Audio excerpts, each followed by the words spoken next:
9h-10h, Jason Grosner et nos experts répondent à toutes vos questions. au 02 31 44 48 44. Attends, vos appels pour nous parler de votre animal de compagnie, comment est-ce qu'il s'appelle et qu'est-ce qu'il fait comme bêtise. On va essayer d'y remédier avec Pascal Tréorel, éducateur canin à l'école du chien à Desmouville. Entre autres, Desmouville, mais il y a d'autres villes, hein, je les ai plus en tête. Oui, Bayeux aussi, on est sur Bayeux. Tout à fait, ouais. On commence cette émission avec ce coup de gueule. Alors, je l'ai vu venir. Moi, pour être très franc, ça se voyait gros comme une maison. Explosion des abandons en France. Ah oui, c'est une explosion. Et puis, les gens ne, c'est pas comment je dirais un Kleenex si je peux parler mal. C'est un être vivant. Ouais. Et de toute façon, maintenant, c'est répréhensible tout ça. Hein. Et on peut pas le jeter comme ça. Alors, c'est mignon, on l'achète, il est tout chiot. On arrive à la maison, on est content avec des gamins et tout. Ah, tiens, mince, c'est les vacances. Qu'est-ce qu'on fait de l'animal? Eh ben, et voilà. Alors, il y a des structures pour ça, hein, pour pouvoir les garder. On appelle ça des pensions, mais aussi ça peut être le voisin d'à côté qui va s'en occuper peut-être 3 jours et le voisin d'à côté 3 jours, 4 jours, etc. La famille qui peut venir. Et puis la plupart du temps, eh ben, on peut quand même les emmener avec nous. Alors peut-être que ça fait une petite contrainte, mais il faut le faire. Mais là, Jason, les refuges sont pleins. Mais ça veut dire quoi? Alors refuge, SPA, refuge, etc. Ouais. Il y a plusieurs types de structures, mais ils ne peuvent plus accueillir. Là, ils sont complètement pleins. Ce qu'il faut, c'est y aller pour pouvoir voir l'animal. Si vous avez besoin d'un chat ou d'un chien, et puis faire un acte, ben voilà, je vais le prendre. Il y en a pour 10 ans, il y en a pour 15 ans, mais c'est super. On va passer un moment de la vie super agréable avec cet animal. Pour soi et pour l'animal. Et oui, Tout le pour monde est soi, heureux. l'animal, et puis l'environnement, c'est-à-dire que les enfants vont apprécier, on va pouvoir discuter avec le voisin, on va pouvoir apprécier le chien de son ami qu'on n'avait pas prêté trop attention, puis finalement ils jouent ensemble, on se retrouve à faire des randonnées, on se retrouve à faire de l'éducation, on se retrouve à faire des tas de trucs. Donc il faut aider ces refuges. Pour certains qui ont une envergure nationale, la SPA c'est bien connu, mais il y en a d'autres autour de nous. Il y en a d'autres. Hein, bon, Des petits refuges un peu partout. il y a des refuges un peu partout. Alors comment se passe quand même un abandon de chien? C'est que souvent, c'est la mairie qui va le chercher, des spécificités avec des véhicules. Et puis là, à ce moment-là, eh bien, ils sont pris en charge par les fourrières. Ouais. Et Lisieux, par exemple, c'est une fourrière qui va garder l'animal pour quelques jours et après qui va le mettre en adoption et qui va passer justement sur son refuge SPA. Alors, il faut aller les voir avant d'acheter un animal. Allez voir, peut-être que vous trouverez. Et puis Jason, c'est pas parce qu'on habite Lisieux qu'il faut voir que Lisieux. Il y en a à Cabourg, il y en a à droite, il y en a à gauche. Il y en a partout. Donc peut-être que vous trouverez pas votre bonheur à Lisieux. Ben allez à Caen, allez ailleurs. Mais avant d'aller dans un refuge ou à la SPA, il faut quand même prévoir quand on va en vacances, etc. Là, on n'achète pas un meuble. Attention. On n'achète pas un meuble. C'est pas un truc papier qu'on essuie et puis qu'on jette après. Certainement pas. Mais il y a des tas d'avantages à avoir un animal à la maison, on le voit bien, les gens parlent beaucoup plus, les enfants sont beaucoup plus proches parce que faut aller chez le vétérinaire et soigner le chien. Ah il a des douleurs, ah oui moi aussi j'ai mal, etc. Ça responsabilise les enfants aussi. Bien sûr, et puis c'est des aides pour l'éducation, pour le futur, parce que le petit frère qui est à côté, on va peut-être pouvoir lui montrer des choses avec cet animal. Il y a toute une au niveau social, c'est très important. Allez voir ces refuges, allez les aider et peut-être devenir bénévole, parce qu'on peut être bénévole et à ce moment-là, comme il y a trop d'animaux actuellement, mais on peut être famille d'accueil d'attente, c'est-à-dire qu'on va avoir l'animal chez soi pendant 2, 3 jours ou une semaine ou 2 semaines avant qu'on ne trouve quelqu'un qui puisse l'adopter. Ah oui, c'est bien aussi ça, famille d'accueil. Bah oui, bien sûr. Vous pouvez poser toutes vos questions à Pascal Tréorel ce matin. Parlez-nous de votre animal de compagnie. Si vous voulez réagir tout simplement à tout ce qui se passe en ce moment, 02 31 44 48 44. Vous êtes les bienvenus en direct jusqu'à 10h. 9h, 10h, Jason Grosner et nos experts répondent à toutes vos questions. au 02 31 44 48 44. On parle de vos animaux de compagnie, vos chiens, vos chats avec l'éducateur canin Pascal Tréorel qui est notre expert ce matin en direct jusqu'à 10h pour vous aider. Francine est avec nous dans le Calvados à Cagnes. Bonjour Francine. Bonjour toute l'équipe et bonjour à vous particulièrement. Bonjour Francine. Comment ça va ce matin? Et moi, ça va mieux quand il y a du soleil, c'est un peu triste quand il y a de la pluie. Aïe, aïe, quel été en Normandie, c'est incroyable, c'est gris. Oh là là.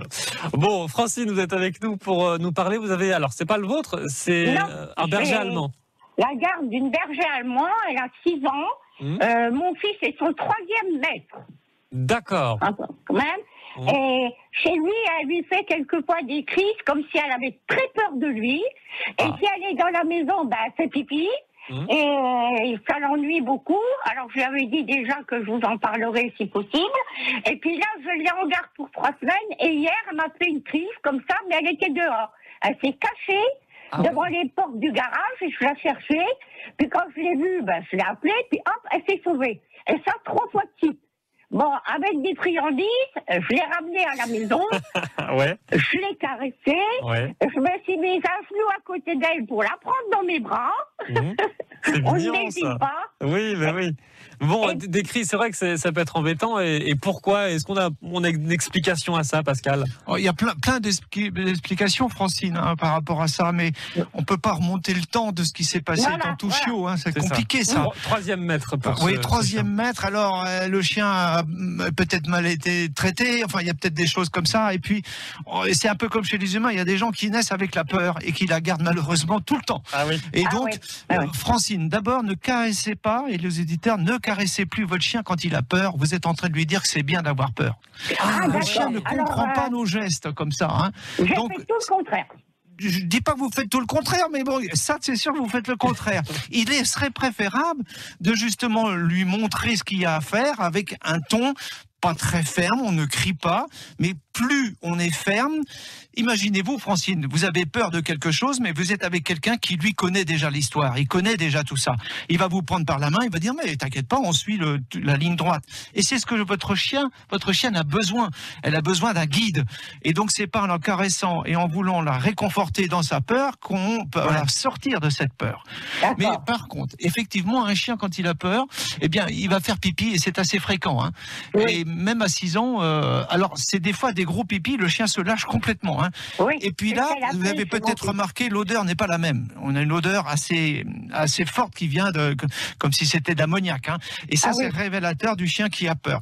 Il faut faire voir un éducateur canin qui vienne chez vous, enfin chez votre fils, de façon qu'il puisse voir un peu exactement ce qui se passe, quel type de peur. Et quand elle a peur, est-ce qu'elle a la queue entre les pattes, la chienne? Je crois bien que oui. Est-ce qu'elle a les oreilles en arrière aussi? Non, pas du tout. Elle avait la tête posée sur le sol, les oreilles normales, et elle me regardait d'un air très triste. Très bien. Quand elle est comme ça, ne la regardez pas dans les yeux, parce que vous êtes en hauteur, le chien est en bas, et vous dévisagez le chien un peu. Vous savez, Francine, c'est comme quand on est gamin, on a 7-8 ans, et qu'un adulte nous regarde. Eh bien, à ce moment-là, on baisse un peu la tête, du genre, je te veux rien. Et l'adulte, des fois, il insiste, en disant, mais viens avec moi. Mais oui, mais là, on a de plus en plus peur. Eh bien, c'est le même principe, mais le chien est resté à ce niveau-là. Donc, si vous voudriez vraiment lui faire sympa, il faudrait vous coucher au sol, Francine, et rester à la même... Mais c'est ce que j'ai fait. Oui, vous le faites, vous vous mettez à genoux, vous m'avez dit. Oui, non, mais là, Francine, il faut voir un éducateur de façon à pouvoir modifier votre comportement et celui du chien.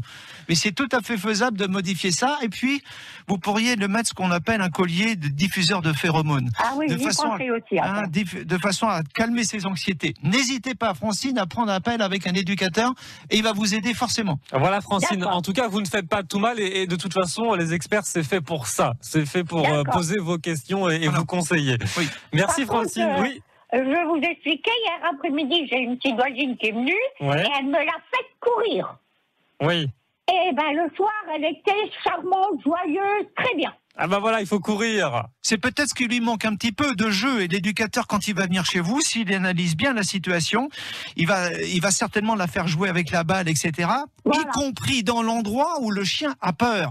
Parce que quand on joue avec le chien à cet endroit-là, il oublie sa peur. Et petit à petit, on l'efface tout doucement, cette peur. Voilà, il y a plein de solutions. On s'inquiète pas pour votre berger allemand, enfin celui de votre fils.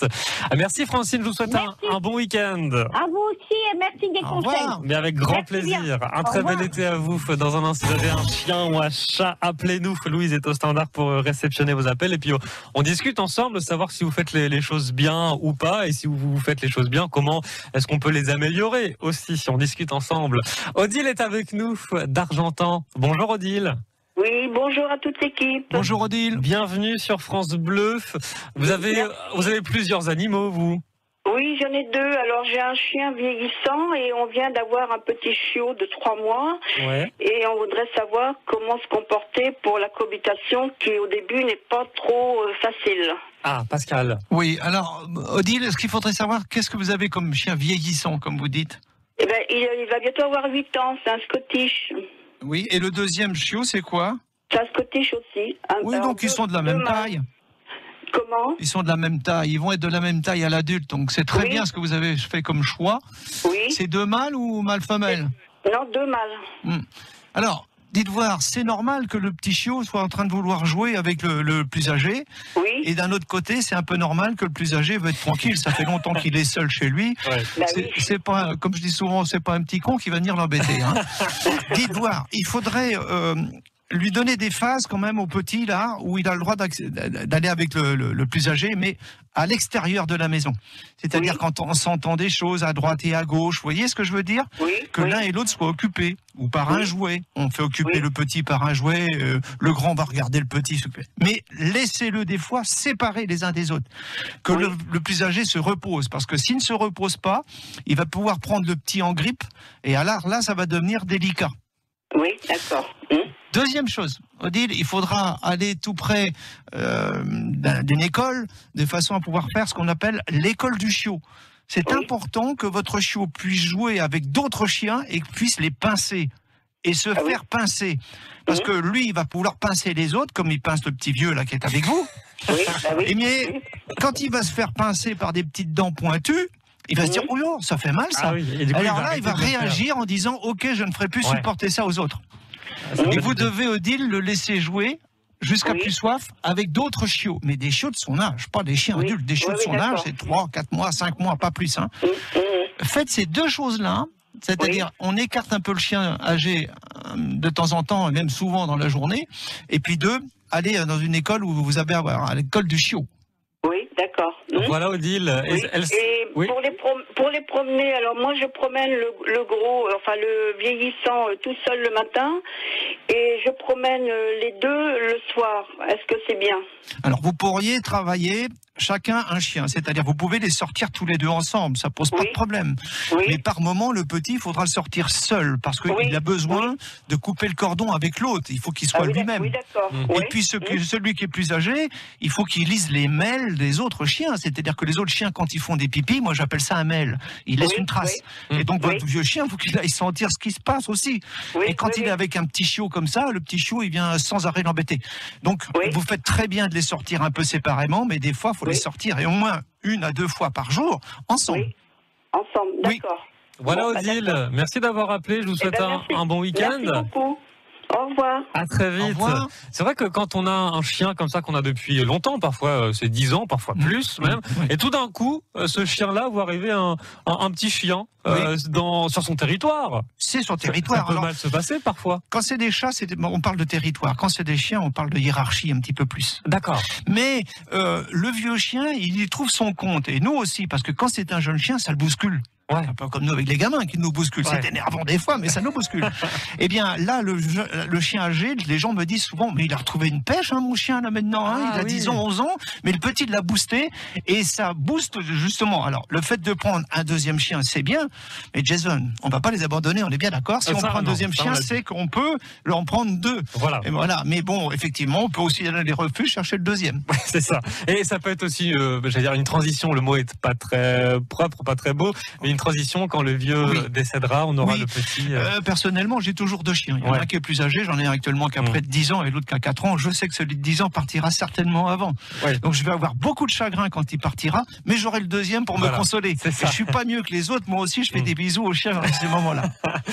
Pascal Tréorel, éducateur canin, est notre expert ce matin. N'hésitez pas à poser toutes vos questions. Vous êtes les bienvenus, on parle de vos chiens et de vos chats ce matin. 9h, 10h. Jason Grosner Et nos experts répondent à toutes vos questions. Au 02 31 44 48 44. On parle de vos animaux de compagnie ce matin, vos chiens, vos chats, avec Pascal Tréorel, éducateur canin à l'école du chien. Martine est avec nous. Bonjour Martine. Oui. Bonjour Jason, bonjour Pascal. Bonjour Martine. Vous êtes à la Vespierre, tout près d'Orbec. Oui. Comment ça va Martine? Ça va bien, ça va très bien. Bon, oui, mieux que le temps, mais bon. Voilà. Ah, sacré été en Normandie. Aïe, aïe, aïe. Voilà. Pourquoi est-ce que vous nous appelez? Alors, moi, je vous explique. J'ai 11 chats. 11 chats? Oui, Wow. récupéré en 21 ans, puisque cela fait 21 ans que je suis arrivée ici. D'accord. Voilà. Et j'avais une petite brasserie que j'ai revendue, et au fil des années, les chats venaient manger les restes, et puis voilà. Et puis après, j'ai pas eu le courage de les mettre, je les ai pris à la maison. Ah, Je les laissais pas dehors. Ah, Voilà. vous êtes une petite famille d'accueil à vous toute seule, Martine. 11, oui, Un et petit puis j'en ai dans le refuge. jardin. Malheureusement, je ne peux plus en prendre dans la maison parce que la maison est vraiment trop petite pour eux. Ouais. D'ailleurs, je suis pas, les chats ne sont pas chez moi, c'est moi qui suis les chats. Ah Voilà. Vous arrivez à avoir un petit peu de place quand même entre tous ces chats. Bon, et parmi ces chats, il y en a un, Alors, il est un voilà, peu... il y en a un qui a tendance à faire pipi, toujours au même endroit, mais je n'arrive pas à savoir lequel. Ça fait pas des années que ça fait ça, ça fait peut-être 5-6 mois.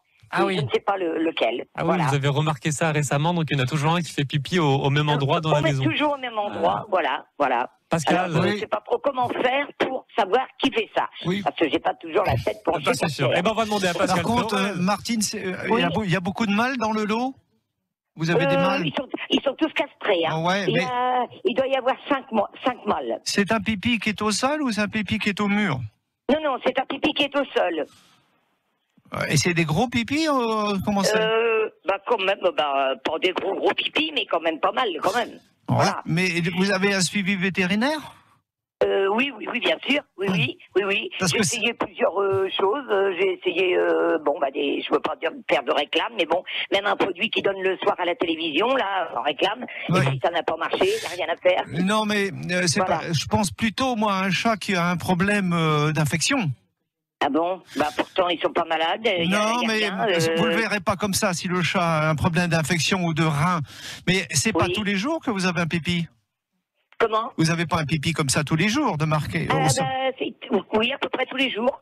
Parce que je change, je mets un ou deux tapis, des petits tapis, et puis tous les jours il y a le pipi sur le tapis. Et alors j'arrive pas à voir qui c'est. Mais c'est un Alors, tapis d'éducation que vous avez mis. Comment? C'est un tapis d'éducation. Et puis, oui, voilà, exactement. Mais exactement. pourquoi vous lui mettez ça? Pourquoi vous lui mettez pas une litière? Ah oui, ils ont 5 litières. Ils ont leur pièce là-haut, si vous voulez. Hein, ils savent qu'ils mangent là-haut. Ils font leurs besoins là-haut.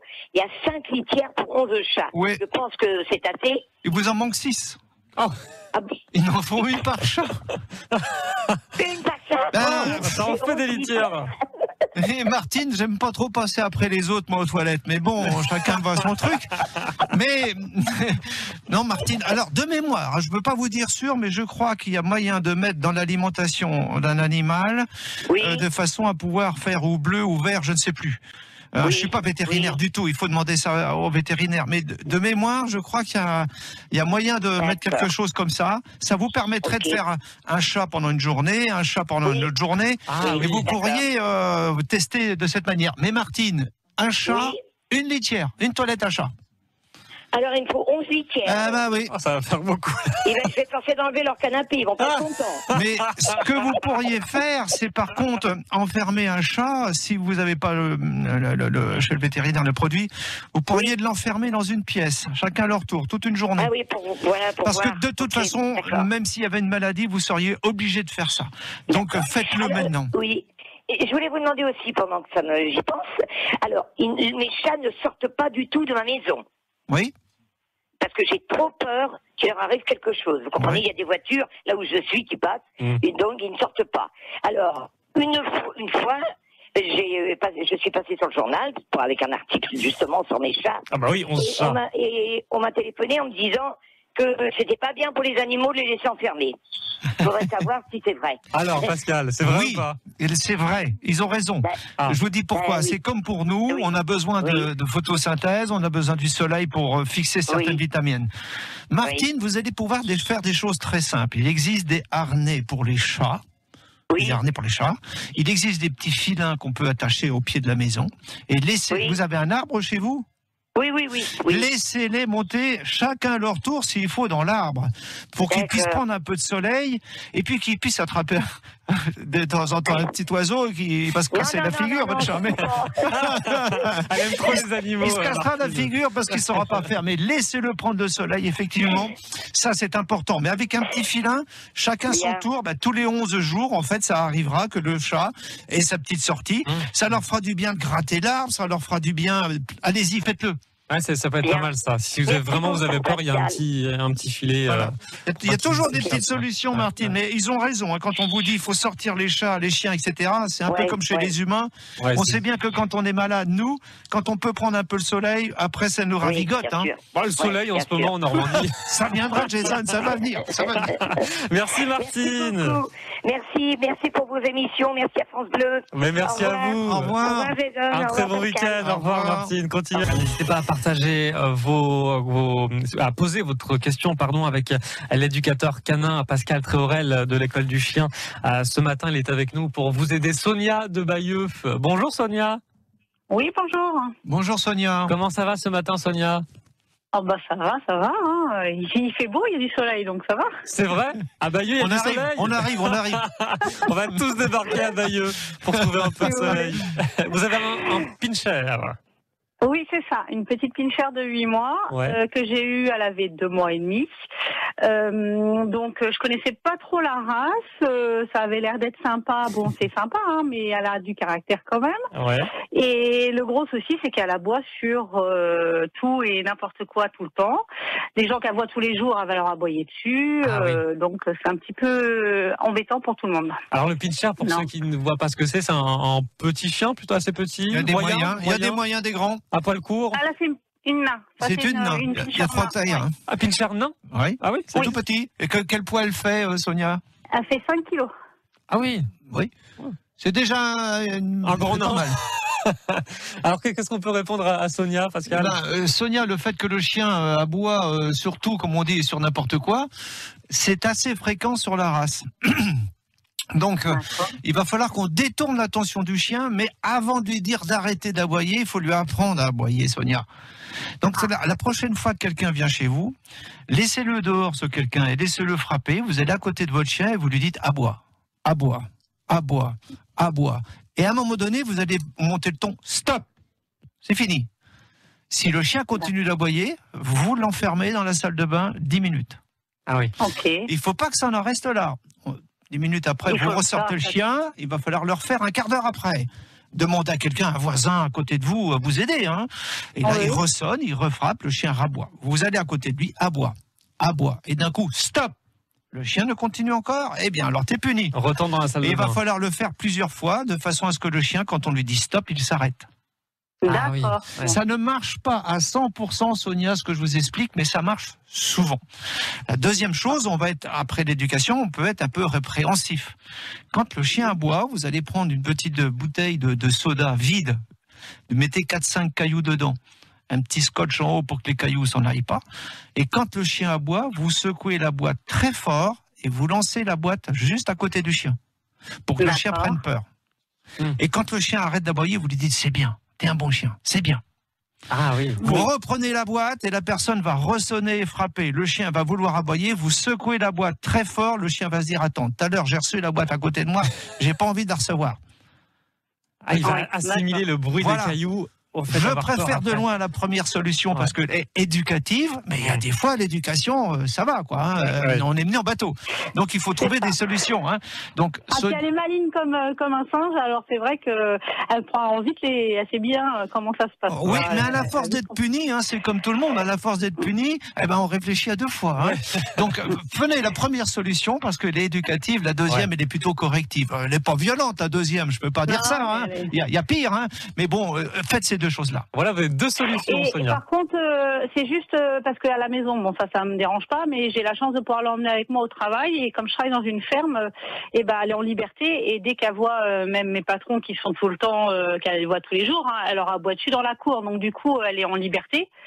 Et là, du coup, c'est plus compliqué. Est-ce qu'il faudrait que je la tienne avec une grande longe? Non, vous n'allez pas pouvoir et travailler et vous occuper du chien, c'est pas non, possible.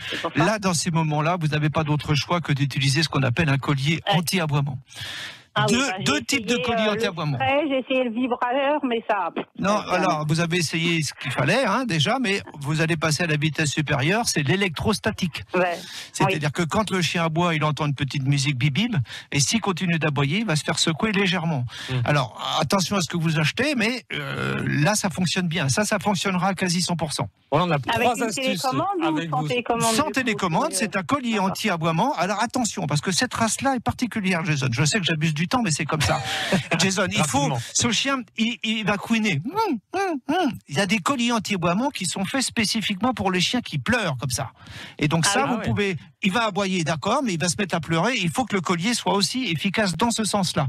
Donc il y a 2 types de colliers anti-aboiement statiques. Alors voilà, vous avez plein de solutions, Sonia, à tester. Oui, non, mais c'est parce que justement, le petit est juste 2 minutes, excusez-moi. C'est juste parce qu'en fait, elle a un hyper-attachement avec moi. Et donc, dès que je m'en vais de la maison, elle hurle comme pas possible dans la maison ou à Queen. Donc, du coup, ce collier-là, je pourrais aussi lui mettre dans la maison quand oui, Jason, rapidement, je réponds quand même, parce que là, c'est important, c'est de l'hyper-attachement. Il faut absolument, Sonia, écarter cet hyper-attachement. Je sais, vous vivez avec la journée, le week-end, tout le temps. Donc, il faut l'écarter de vous pendant 2 heures tous les jours. L'enfermer dans une pièce, mais l'écarter de vous, que le chien prenne ses responsabilités et sa façon de vivre seul. Mais par contre, au travail, elle est toute seule. Quand je peux pas m'en occuper, elle est toute seule. Et du coup, là, elle dit rien. Elle est dans un sorte de chenil que j'ai fait. Bon, c'est pas vraiment un chenil, c'est dans un endroit où... Continuez comme ça, mais déjà, régler l'aboiement, ce sera pas mal. Bon, et vous nous tenez au courant, Sonia. Merci d'avoir été avec nous, Sonia de Bailleuf.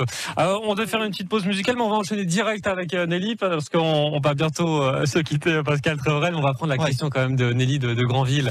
Bonjour Nelly. Oui, bonjour. Bienvenue bonjour, sur Nelly. France Bleu. Pourquoi est-ce que vous nous appelez ?